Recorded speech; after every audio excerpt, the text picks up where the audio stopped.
C'est une transformation intérieure, donc ça change beaucoup de choses dans mon relationnel, mais aussi dans le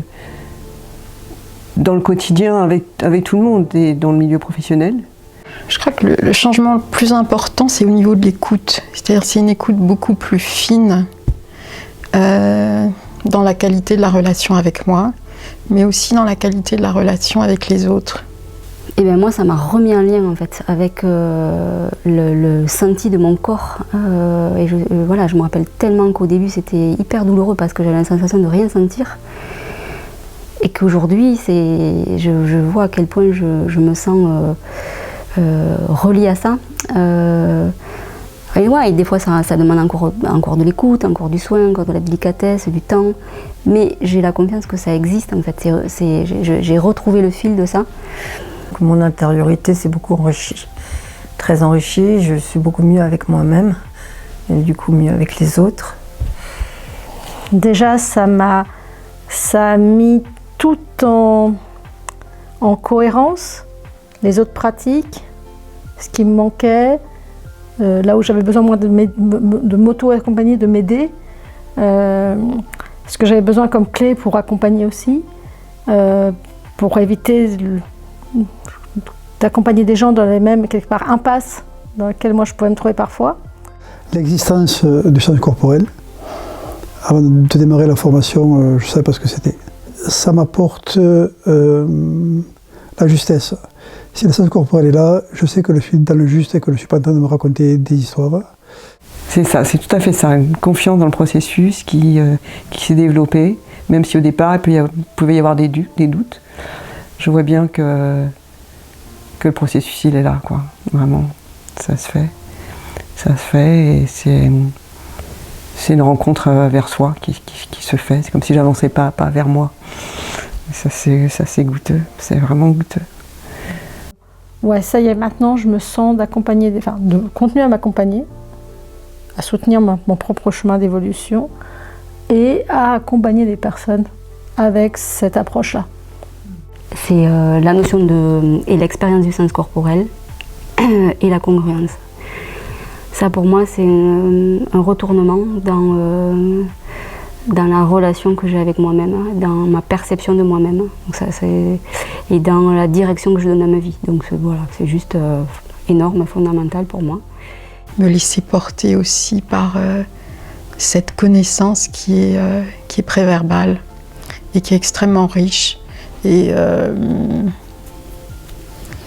qui a permis justement de libérer des zones qui, pour moi, étaient beaucoup plus figées que je ne le pensais, qui étaient figées, des émotions non apprivoisées véritablement, des peurs qui étaient bien réprimées.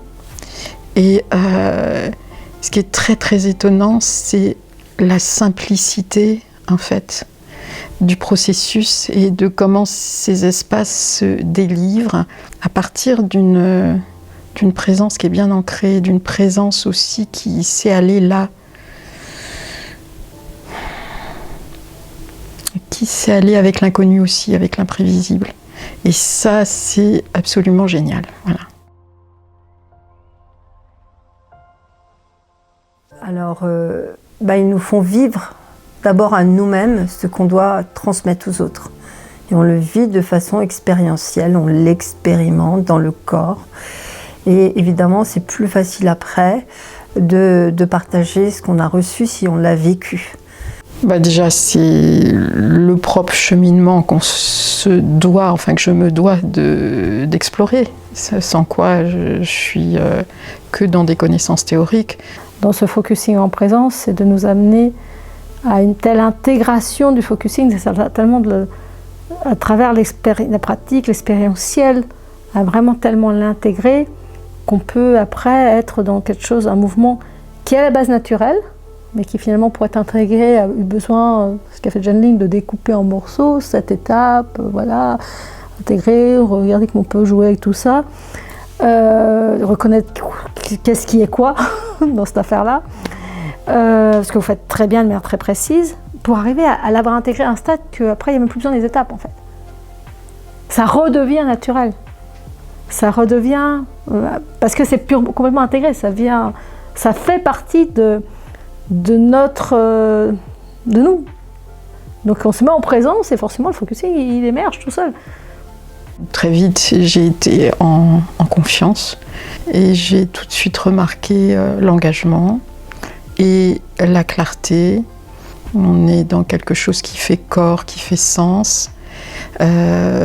Donc tous les apports étaient extrêmement riches. Et puis au fur et à mesure de ces apports, il y a aussi tous les exercices pour nous-mêmes, pour notre propre accompagnement, pour notre propre cheminement.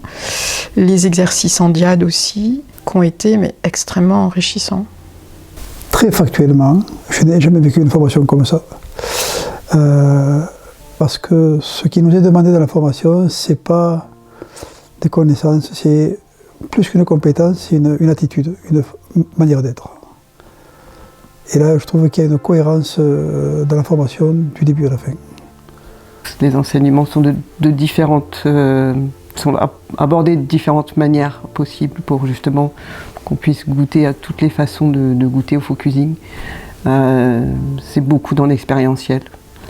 Il y a des apports théoriques mais qui viennent toujours après l'expérience et pour moi ça c'est ultra riche parce que moi ça m'a permis vraiment de sentir que l'intégration elle se fait comme si ça percolait en fait, comme si ça se faisait couche après couche et que chaque couche venait nourrir la précédente et que du coup ça me fait vivre en fait dans l'apprentissage c'est de la confiance parce que je sens que c'est profond, que c'est stable. Au cours de la formation, on a eu des entretiens à enregistrer, à analyser, à commenter, etc.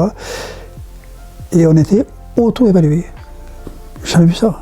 Et les premières fois où il a été question de m'auto-évaluer sur comment je juge, comment j'estime que j'ai fait ceci ou cela, je me disais, mais non, mais c'est pas à moi de le faire. Et puis si, c'est à moi, ouais. Comment est-ce que moi je trouve que j'évolue. Et bon, après c'est comparé à un autre regard, mais le premier regard, c'est moi qui le pose. Ce qui m'a vraiment particulièrement fait avancer, c'est les retours des entretiens que nous avons à faire en individuel avec d'autres personnes. Les apports théoriques, pédagogiques, je les ai trouvés tous extrêmement pertinents au regard du programme qui était énoncé, éclairant aussi dans le processus. Il y a un travail au niveau du corps et de l'esprit, hein, c'est vraiment les deux. Et on va apprendre ensemble, et on va apprendre beaucoup de nos formateurs, mais aussi du groupe, puisque chacun va partager ses expériences, et en plus on est différents, il y a plusieurs profils. Donc ça c'est très riche. C'est vraiment une école de la posture de l'être. Voilà, et c'est ce qui fait toute la différence pour moi parce que je me développe aussi à travers ce que j'ai pu rencontrer dans l'école. Et pour moi, c'est très important en posture d'accompagnant, au travers d'un outil, mais avant tout d'être et vraiment de grandir dans mon être. Et c'est ce qu'elle propose pour moi, cette école, avec ce qu'amènent les transmetteurs en incarnant déjà ça, eux-mêmes. La richesse de l'enseignement et ce qu'incarnent les transmetteurs. Ils incarnent ce qu'ils transmettent. Et en incarnant ça, ils le transmettent, puisque ça, c'est naturel. Les transmetteurs, moi j'adore ce que vous nous amenez. Je trouve que voilà, vous incarnez votre congruence d'être, de transmettre à partir de qui vous êtes, et non pas de transmission qui soit transmission d'un savoir. Voilà, c'est ce que j'attends moi de formateurs ou de thérapeutes, c'est qu'ils incarnent ce dont ils parlent. Et là, c'était le cas. J'ai envie d'ajouter que je ressens une profonde gratitude pour ce que j'ai reçu. Ça me touche là, de dire ça. J'ai vraiment la sensation d'avoir énormément reçu de la part de Sonia Alexandre à travers cette école. Je crois que je ne m'attendais pas à vivre une opportunité aussi claire de me rencontrer.